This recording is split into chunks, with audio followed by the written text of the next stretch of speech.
unang kaso na natulungan ng Quantumin Plus, cerebral palsy. Nakahiga lang po siya, uupo po kung gusto niya. Steady lang po siya, wala siyang naghahawakang bagay. Hindi po siya nakakapagbigkas ng salita. Mula po nung atakihin siya ng epilepsy, nung 2.5 old po siya. Ang cerebral palsy kasi is isang mental condition na karamihan sa nakita namin dahilan sa kakulangan ng oxygen doon sa brain. Nabawasan yung oxygen dahil nagkaroon ng sakit katulad ng mga meningitis o ibang viral infection. May kapitbahay po kaming ng quantum. So, pinakilala po niya yung quantum. Nung na-try po namin yung quantumin, marami pong nagbago sa kanya. Basta nakikita po niyang may tumatawa na rin po siya. Matagal na po siyang nakakaupo, nakakabigkas na po siya ng salita kahit papano. Marunong po siyang magreklamo. Dati hindi po siya nakakaiyak, ngayon marunong na po siyang umiyak. Isa sa kanyang components ay stabilized oxygen. So, pag yan pong oxygen na yan ay naipasok sa loob ng katawan ng bata, umiikot po yung oxygen sa iba-ibang parts ng katawan, kasama na rin po yun sa brain. So, ang makikita po natin doon sa pasyente natin na may cerebral palsy, meron po siyang nakita natin na pagbabago or progress po, kumbaga yung normal development po ng isang bata.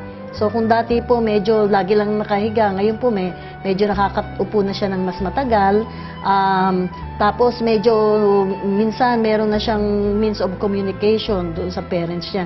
And we hope to be able to prove to the world na yung mga cases na alam natin na wala ng solusyon, meron pa palang solusyon. At pwede nating subukan hanapan din ng solusyon. Yung mga cases ng less ang oxygen sa brain, like itong cerebral palsy, pareho din yan ng mga stroke patients, pareho din ng mga nagkaroon ng blood clot o nagkaroon ng brain tumor sa ulo, yung kakulangan ng oxygen na yan, pwede po unti-unti ding makorek ng Quantumin Plus. So, makakakita po tayo, ma-observe natin, meron talagang improvement doon sa mental function ng mga pasyente. Even po yung mga autistic na bata, o yung may attention deficit, o yung mga hyperactive na bata, nakita na rin po na pag tayo ay maglagay po ng sustansya at ma-detoxify yung mga bata doon sa mga chemicals na nandun sa kanilang brain cells, unti-unti pong nagre-recover ang brain cells, unti-unti nagkakaroon ng normal na brain function. Okay? Paano yan ginagamit?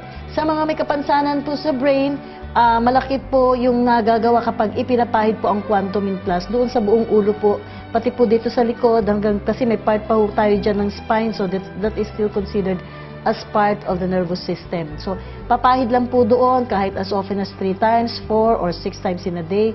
Tapos yung inom po, patak-patak po. So, nag-umpisa kami usually kahit bata po, mga 2 to 3 drops po, every glass ng fluid na iniinom nila. And syempre, gradual po yun na ini-increase.